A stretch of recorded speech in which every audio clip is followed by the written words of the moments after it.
In this video, I'll be sharing some tips for ICSE English Literature paper.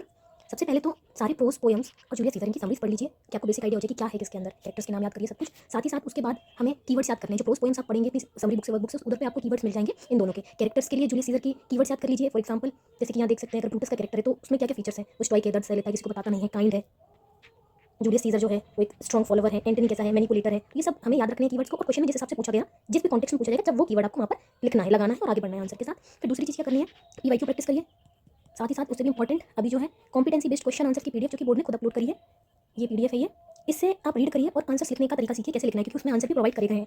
ये PDF आपको ICSE board की website पे मिल जाएगी CISCE.org पे, या फिर हमारा टेलीग्राम चैनल है जिसकी लिंक इस चैनल के बायो में है, उसमें भी अपलोडेड है। तो इसको प्रैक्टिस करिए, सबसे इंपॉर्टेंट। तो इससे हमें पता चलेगा कि मैं आंसर कैसे लिखना है। आंसर होना चाहिए शॉर्ट, ज़्यादा बड़ी नहीं, जितना पूछा गया है सिर्फ वही लिखना चाहिए, to the point. Beating about the bush नहीं करने की, बड़ा दिखाना है, जो भी उसके बारे में आता हो सब लिखना है, ऐसा बिल्कुल नहीं। हम एग्जाम्पल देख सकते हैं, जैसे कि यहाँ पर ये क्वेश्चन दिया हुआ है हॉन्टेड हाउसेस से, और ये उसके आंसर बोर्ड में प्रोवाइड करें कि कैसे लिखने हैं। तो आपके शुरू के 4 क्वेश्चन 3 मार्क्स का, लास्ट क्वेश्चन 4 मार्क्स का। तो पहले मैं पूछा कि स्पीकर का परसेप्शन स्ट्रेंजर से अलग कैसे है, 3 मार्क्स का है, लेकिन उसको छोटे वे में ही जितना क्वेश्चन में पूछा उसमें आंसर करा और कंप्लीट कर दिया।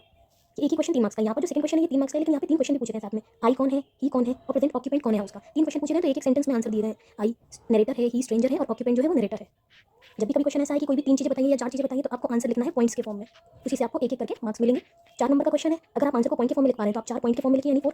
नहीं तो पैराग्राफ के फॉर्म में लिख दीजिए। जैसे कि अगले क्वेश्चन में हम देख सकते हैं, यहाँ पे हमें जो पहला क्वेश्चन दिख रहा है इसको 3 पार्ट्स में तोड़ा है, तो 3 पार्ट्स में आंसर करना है। पहला आंसर लिखा लाइन छोड़ी, फिर दूसरा आंसर लिखा फिर लाइन छोड़ी, जिससे हम देख पाएं कि ये 3 अलग क्वेश्चन के आंसर दिए हैं, डिस्टिंग्विश कर पाए। एक साथ एक पैराग्राफ में नहीं करना। जब एक सिंगल क्वेश्चन पूछा जाए, जैसे यहाँ पर सी वाला है, describe the fight between lions and pit, जब एक सिंगल क्वेश्चन पूछा जाए तो पैराग्राफ में लिख सकते हैं। जब 3 पार्ट में तोड़ा हो, जैसे यहाँ पे भी 1 पार्ट 2 पार्ट और 3 पार्ट, तो 3 पार्ट में आंसर लिखना है उसको लाइन छोड़कर, जिससे कि क्लियर दिखे। तो ये हमारे आंसर लिखने का तरीका है। आंसर बहुत शॉर्ट है, छोटे हैं, जो पूछा गया सिर्फ वही लिखा गया है, एक्स्ट्रा नहीं है। जब सिर्फ एक क्वेश्चन हो तो फिर उसको पैराग्राफ के फॉर्म में लिख सकते हैं। थर्ड चीज़ की लिटरेरी डिवाइसेस जो है वो याद करके जाइए, इसके क्वेश्चन ज़्यादा आते हैं। इनमें से क्या आयरनी नहीं है। आयरनी का मतलब क्या होता है? आयरनी का मतलब होता है बेसिकली कि जो हम एक्सपेक्ट कर रहे हैं उसका उल्टा हो जाना।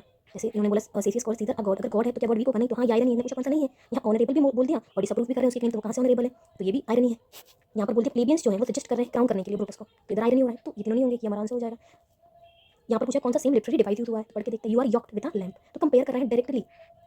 जब डायरेक्ट कंपेरिजन करते हैं तो क्या करेंगे, यहाँ पर हम यूज़ करेंगे मेटाफॉर को। तो कहाँ पर डायरेक्ट कंपेरिजन हो रहा है, एज लगाया तो सिमिली है, यहाँ पर सीधे डायरेक्ट कंपेयर कर दिया कि वॉइस वेलवेट, तो ये हमारा आंसर हो जाएगा। तो सारे के सारे लिटरेरी डिवाइस पढ़ लीजिए। और पेपर वाले दिन क्या करना है, आपको 15 मिनट्स मिलेंगे।